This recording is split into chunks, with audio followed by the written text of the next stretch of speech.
Baiklah, Assalamualaikum warahmatullahi wabarakatuh. Perkenalkan, saya Agusman Rahim. Di sini saya akan mencoba menjelaskan berbagai kesimpulan mengenai beberapa materi terakhir mata kuliah SKI, yaitu untuk sebagai nilai UAS saya bersama dosen pengampu Bunda Wiwinda MAG.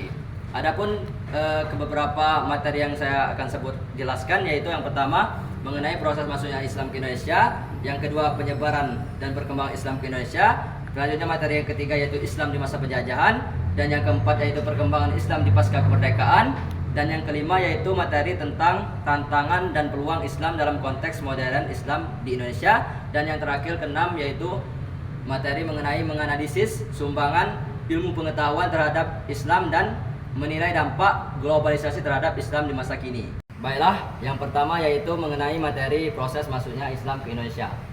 Perlu kita ketahui bahwasanya Islam masuk ke Indonesia itu sejak abad ke-7 sampai abad ke-13 Masehi. Nah, adapun beberapa jalur akses masuknya Islam ke Indonesia, yang pertama itu jalur perdagangan.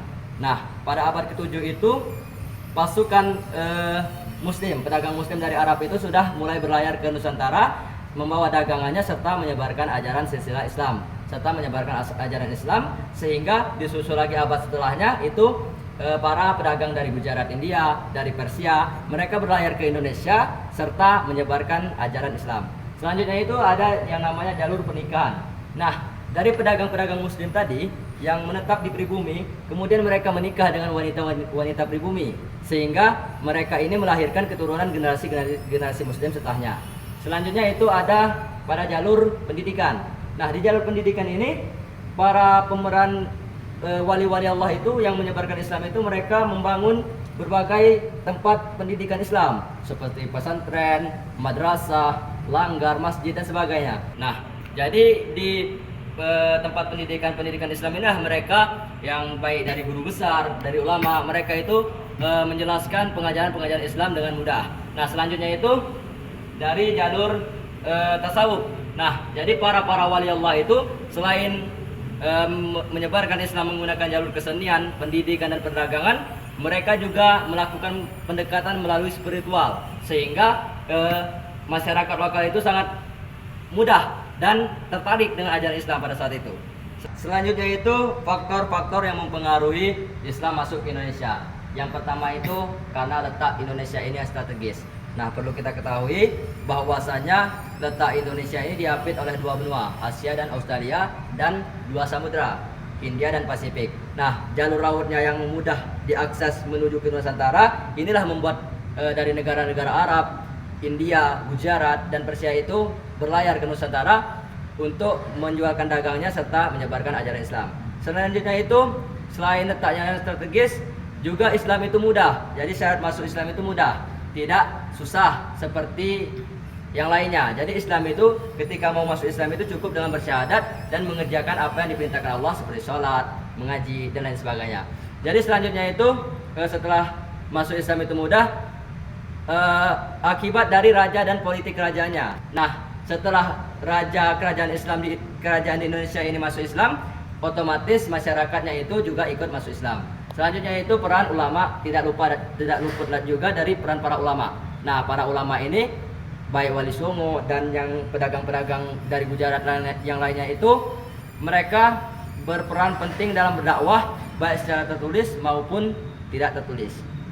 Nah, jadi ulama itu mereka berdakwah itu dari satu daerah pindah ke daerah lain dengan cara dakwah lisan maupun secara tertulis. Nah, selanjutnya itu ada beberapa peranan Wali Songo dalam penyebaran agama Islam di Indonesia. Yang pertama itu berdakwah. Nah, wali Allah ini berperan dakwah itu mereka berdakwah secara lisan dan tertulis itu dari satu daerah ke daerah lain. Selanjutnya itu mereka juga membantu pembentukan dasar sosial dan politik kerajaan.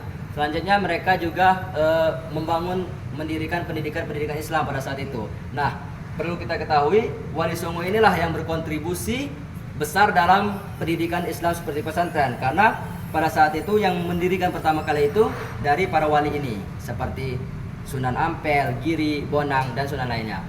Baiklah, materi yang kedua yaitu mengenai proses penyebaran dan perkembangan Islam di Indonesia. Yang pertama itu proses masuknya Islam di Indonesia dan faktor yang mempengaruhi penyebaran Islam di Indonesia. Yang pertama itu faktor ekonomi. Nah, perdaganganlah yang menjadi faktor utama masuknya Islam di Indonesia, karena pada saat itu para pedagang Muslim baik dari Arab, dari Persia, India, Gujarat, mereka selain berdagang ke Nusantara, mereka juga menyebarkan agama Islam. Selanjutnya itu faktor kolonial dan perjuangan kemerdekaan. Nah, Islam juga menjadi salah satu yang memotivasi dan mengorganisir perjuangan kemerdekaan pada saat itu. Islam juga tidak berhentinya dalam memainkan peran penting di dalam sosial dan politik di Indonesia pada saat itu. Selanjutnya itu faktor globalisasi.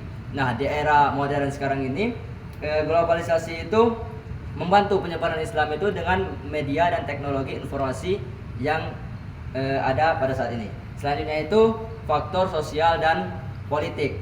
Nah, keberadaan kesultanan dan kerajaan Islam pada saat itu sangat memberikan peluang penyebaran Islam dengan aktif, karena pada saat itu setiap kerajaan dan kesultanan itu seringkali mempromosikan Islam sebagai agama negaranya. Selanjutnya itu faktor pendidikan.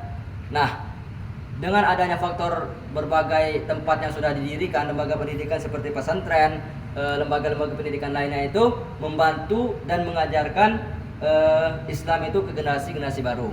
Selanjutnya itu akulturasi, faktor akulturasi dan adaptasi budaya. Nah, Islam ini seringkali menyatu dengan budaya lokal sehingga Islam ini lebih diterima oleh masyarakat lokal pada saat itu. Selanjutnya itu peranan wali songo dan kerajaan-kerajaan Islam dalam penyebaran agama Islam. Nah, yang pertama itu dapat kita lihat di bidang pendidikan. Berbagai aktivitas wali songo itu membangun berbagai pesantren, langgar dan masjid itu seperti yang dilakukan oleh Sunan Ampel, Sunan Giri dan Sunan Bonang. Selanjutnya itu di bidang politik, banyak sekali peranan penting wali songo itu menguasai di bidang kerajaan itu, seperti ada yang menjadi penasehat kerajaan, bahkan ada yang menjadi rajanya pada saat itu, seperti yang dilakukan oleh Sunan Gunung Jati. Nah, yang paling dapat kita ketahui itu bahwasanya yang paling dominan itu penyebaran wali songo itu melalui dakwah. Nah, jadi para wali itu berdakwah dari satu tempat ke tempat yang lain, itu baik secara tertulis maupun lisan. Nah, selanjutnya itu dapat kita tarik kesimpulan, jadi para wali songo itu menyebarkan agama Islam itu melalui budaya, pendidikan dan dakwah, sedangkan kerajaan Islam melalui memperkuat penyebaran agama Islam itu melalui kekuasaan dan dukungan ekonominya. Nah, kedua faktor inilah yang menjadi peran penting untuk menjadikan Islam itu sebagai agama mayoritas di Indonesia ini sampai saat ini. Baiklah, selanjutnya materi yang ketiga yaitu Islam di masa penjajahan. Yang pertama itu mengenai perkembangan kerajaan Islam di Indonesia. Nah, dari hasil proses islamisasi dari para wali itu muncullah kerajaan-kerajaan Islam yang kuat di Nusantara, seperti kerajaan Islam Samudra Pasai, Banten, Demak, Mataram dan kerajaan lainnya. Nah, kerajaan-kerajaan Islam inilah yang menjadi pengaruh besar, berperan penting dalam penyebaran Islam serta menjadi penguat identitas budaya dan menjadi pengembang ekonomi Nusantara pada saat itu. Selanjutnya itu pengaruh Islam terhadap kebudayaan dan masyarakat Indonesia. Yang pertama itu perlu kita ketahui, Islam ini tidak menggantikan atau menghapus budaya-budaya lokal, malahan sebaliknya Islam itu menyatu dengan budaya lokal dalam penyebarannya, seperti dalam pembangunan masjid itu seni ukir, terus itu permainan wayang kulit dan lain sebagainya. Nah, dari sini kerajaan Islam ini sangat memberikan pengaruh besar terhadap masyarakat Indonesia, baik itu dari segi moral dan etika, kebudayaan dan integrasi bangsa. Nah, Islam inilah yang mengajarkan ajaran nilai-nilai kesederhanaan, kerja keras, keadilan dan kasih sayang, sehingga membentuk karakter individu dan masyarakat. Kerajaan-kerajaan Islam dalam perkembangan sosial dan politik di Indonesia. Yang pertama itu pengembangan sosial. Nah, kerajaan Islam ini membantu proses islamisasi pada saat itu dengan membangun berbagai macam lembaga pendidikan Islam, seperti pendidikan pesantren, langgar, masjid dan lain sebagainya, tempat-tempat untuk belajar Islam. Selanjutnya itu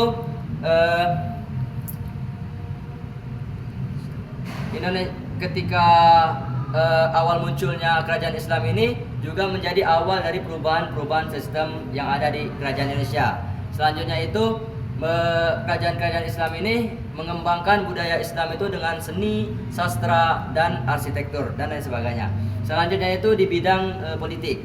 Nah, jadi kerajaan Islam ini ketika raja-raja di Indonesia itu masuk Islam, maka otomatis rakyatnya ikut rajanya memasuki Islam.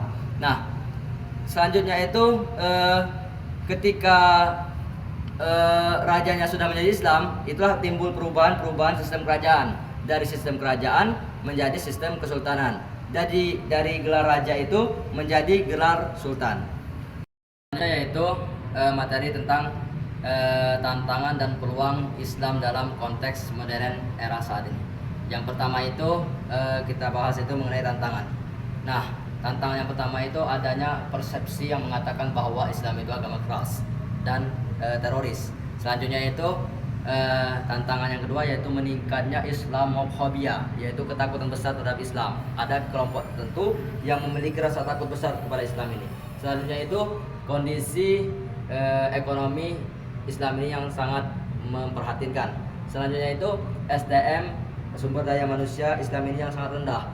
Mereka banyak Islam tapi tidak menjalankan syariat ajaran Islam.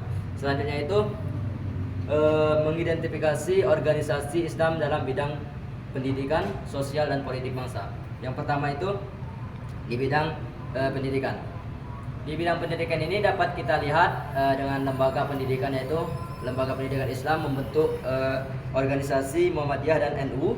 Selanjutnya itu yang kedua, organisasi ini mengintegrasikan pengetahuan sains ke dalam pendidikan Islam. Yang ketiga, organisasi ini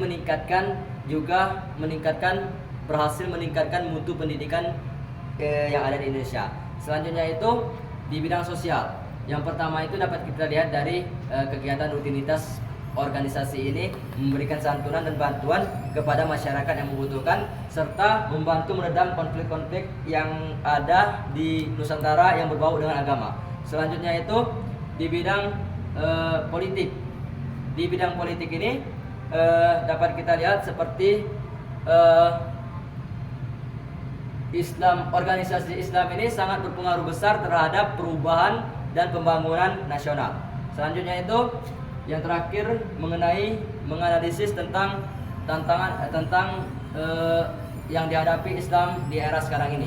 Yang pertama itu konflik berbau agama yang sering terjadi. Selanjutnya itu Islamofobia, meningkatnya Islamofobia atau sekelompok orang yang merasa ketakutan besar terhadap Islam ini. Selanjutnya dapat kita lihat juga banyaknya terpecah umat Islam ini dikarenakan ashabiyah yang terlalu berlebihan. Selanjutnya yaitu materi terakhir yang keenam, yaitu menganalisis sumbangan Islam terhadap ilmu pengetahuan dan menilai dampak globalisasi terhadap Islam dan kebudayaan. Yang pertama itu menjelaskan mengenai isu-isu kontemporer yang dihadapi oleh Islam di Indonesia. Pertama itu adanya radikalisme dan terorisme yang merupakan sekelompok orang yang ekstrim yang menyebarkan ideologi kekerasan sehingga merusak citra Islam di mata dunia. Selanjutnya itu pluralisme dan toleransi. Yang ketiga yaitu politik dan agama. Nah, ada beberapa sekelompok politik menjadikan simbol agama itu sebagai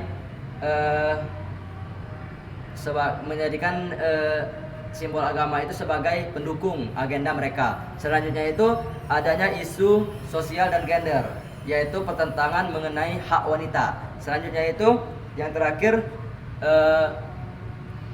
pendidikan agama. Nah, di sini banyak sekali kualitas kurikulum agama Islam ini diperdebatkan di sekolah-sekolah. Selanjutnya itu yang kedua, menganalisis peran media sosial dalam perkembangan Islam di Indonesia. Yang pertama itu peranan media sosial itu yaitu meningkatkan efektivitas dakwah. Nah, dengan cara media sosial ini efektivitas dakwah itu secara garis besar tertingkatkan di sini. Selanjutnya itu meningkatkan strategi dakwah yang menarik dengan diiringi dengan video-video pendek di TikTok, video-video pendek di SW, Snap WA, terus Snap Facebook dan lain sebagainya. Selanjutnya itu di materi yang keempat yaitu perkembangan Islam di pasca kemerdekaan. Yang pertama itu pada masa Orde Lama. Yang kita lihat dari yang pertama perhatiannya pemerintah terhadap pendidikan Islam, yang kedua berkembangnya lembaga Islam pada saat itu yaitu Departemen Agama, lembaga pendidikan Islam, lembaga hukum Islam, lembaga haji dan lain sebagainya. Selanjutnya itu kebijakan-kebijakan perumusan pendidikan Islam yang strategis yang mengelola pendidikan Islam ini dipelajari di sekolah-sekolah umum. Selanjutnya itu pada masa Orde Baru. Yang pertama itu dapat kita lihat dari pembentukan MUI, Majelis Ulama Indonesia. Nah, pembentukan MUI inilah dibentuk untuk meredam konflik politik pada saat itu serta memulihkan ekonomi Nusantara. Selanjutnya itu kebijakan pendidikan Islam. Nah, pemerintahan itu pada saat itu sudah mulai mengakui keberadaan pendidikan Islam sehingga pemerintahan itu mewajibkan pendidikan Islam ini dari sekolah dasar sampai ke perguruan tinggi. Selanjutnya itu hubungan dengan pemerintah. Nah, antara hubungan pemerintah dengan Islam ini sangat berperan penting karena akan membentuk karakter masa depan politik bangsa. Akan tetapi hubungan ini sering terjadinya pasang surut dikarenakan berbagai konflik. Selanjutnya itu ketegangan ideologis. Nah, di sini yang diakibatkan perubahan struktural dan sosioekonomi yang dilakukan oleh akibat pembangunan Orde Baru sehingga membuat ketegangan ideologis antara Islam dan negara. Selanjutnya itu masa reformasi. Nah, di masa reformasi ini dapat kita lihat dari yang pertama itu munculnya gerakan-gerakan sosial yang menuntut pembentukan syariat Islam di tata negara dalam kehidupan tata negara. Nah, dari sinilah melahirkan organisasi Islam seperti Forum Pembela Islam (FPI). Selanjutnya itu ada yang namanya Majelis Mujahidin Islam (MI) dan Laskar Jihad. Nah, selanjutnya itu dapat kita lihat dari perkembangan hukum Islam yang sudah semakin meluas. Nah, jadi Islam pada saat itu tidak hanya di hukum perdata tapi juga di hukum ranah publik. Selanjutnya itu di bidang pendidikan agama Islam. Nah, jadi pendidikan agama Islam itu sudah mulai resmi diajarkan di sekolah-sekolah umum. Selanjutnya terakhirnya itu semakin majunya lembaga-lembaga Islam tadi, Departemen Agama, baik lembaga pendidikan, lembaga hukum Islam dan lembaga haji. Yang kedua, menganalisis peran media sosial dalam perkembangan Islam di Indonesia. Yang pertama itu peranan media sosial itu yaitu meningkatkan efektivitas dakwah. Nah, dengan cara media sosial ini efektivitas dakwah itu secara garis besar tertingkatkan di sini. Selanjutnya itu meningkatkan strategi dakwah yang menarik dengan diiringi dengan video-video pendek di TikTok, video-video pendek di SW, Snap WA, terus Snap Facebook dan lain sebagainya. Selanjutnya itu adalah mengurangi dampak negatif dan meningkatkan literasi digital, dan yang terakhir adalah mengadaptasi dengan perkembangan zaman. Sekian dari saya, Agusman Rahim. Itulah kesimpulan mengenai beberapa materi terakhir SKI, mata kuliah SKI ini. Di sini saya Agusman Rahim selaku penjelas beberapa kesimpulan materi tadi pamit undur diri. Lebih dan kurang saya mohon maaf, dan kepada Allah saya mohon ampun. Wabillahi taufiq wal hidayah. Assalamualaikum warahmatullahi wabarakatuh.